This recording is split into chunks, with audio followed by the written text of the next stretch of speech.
গাজায় এখনো 40,000-এর মতো হামাস যোদ্ধা ইসরায়েলের বিরুদ্ধে সক্রিয়ভাবে লড়াই চালিয়ে যাচ্ছে বলে দাবি করেছে তেল আবিবের একজন শীর্ষ সামরিক কর্মকর্তা। অবসরপ্রাপ্ত Israeli major general Yitzhak Brik জানিয়েছে, যুদ্ধ শুরুর আগে হামাসের যে সামরিক শক্তি ছিল, দীর্ঘ লড়াইয়ের পর তারা এখন আবার সেই অবস্থানেই ফিরে গিয়েছে।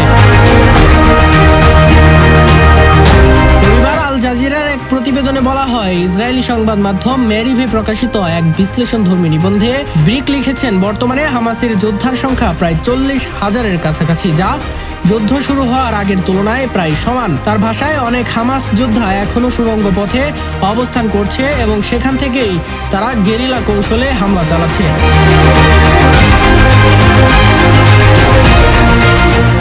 জেনারেল ব্রিকের এই মন্তব্য এমন এক সময়ে এসেছে যখন ইসরায়েলি প্রতিরক্ষা বাহিনী দাবি করেছে তারা হামাসকে প্রায় পুরোপুরি ধ্বংস করে দিয়েছে।